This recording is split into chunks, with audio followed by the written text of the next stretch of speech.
হরে কৃষ্ণা, রাধে রাধে বন্ধুরা। তো আজকে হলো পরম পবিত্র পুরুষোত্তম মাসের পদ্মিনী একাদশী। তো আপনারা সকলে সুন্দর করে পালন করবেন। আজ আর আমরা একটু পরে যাব পরিক্রমা মার্গে। তো আপনাদের ওটা বড় ভিডিওতে দেখাবো যে মানে কিছু মাতাজিরা মানে সেবার জন্য সেবা রাশি পাঠিয়েছেন, সাধু সেবা বানর সেবার জন্য। তো জল ফল এগুলো আমরা দান করবো, কারণ পুরুষোত্তম মাসে দানের অনেক মাহাত্ম্য রয়েছে। তো আপনারা বাড়ি বসেই কৃপা আশীর্বাদ লাভ করতে পারবেন। বৃন্দাবন ধামে সেবা, আমরা যেহেতু রাধারানী বৃন্দাবনে রয়েছি, তো আপনাদের হয়ে আমরা এখানে দান করে দেবো।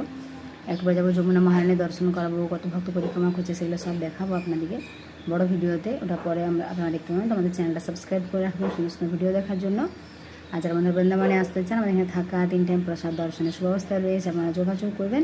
তো সকলে সুন্দর করে পালন করুন পদ্মিনী একাদশী, বেশি করে ভগবানের সেবা, ভগবান হরিনাম জপ, ভগবানকে সুন্দর সুন্দর ফুল দিয়ে সিঙ্গার, ভগবানের চরণে তুলসীপত্র অর্পণ এগুলো করবেন, ভগবানকে ফল এসব নিবেদন করবেন, ভগবানের দীপ মানে আর কত মাহাত্ম্য রয়েছে দীপদানে, ভগবানকে দীপ নিবেদন করবেন। 33টা দীপ নিবেদন করতে পারেন। তাছাড়া আপনারা যখন দীপ মানে ভগবানকে দেখাবেন 33 বার, আমরা বলেছিলাম যে চরণে 4 বার, নাভিতে 2 বার, মুখমণ্ডলে 3 বার, সর্বাঙ্গে 7 বার, আর পুরো আবার যখন 16 বার হয়ে যাওয়ার পর আবার 17 বার পুরোটা ঘুরিয়ে নেবেন। তো এরকমভাবে 33 বার ভগবানকে দীপটা দেখাবেন, তাহলে অনেক ভালো।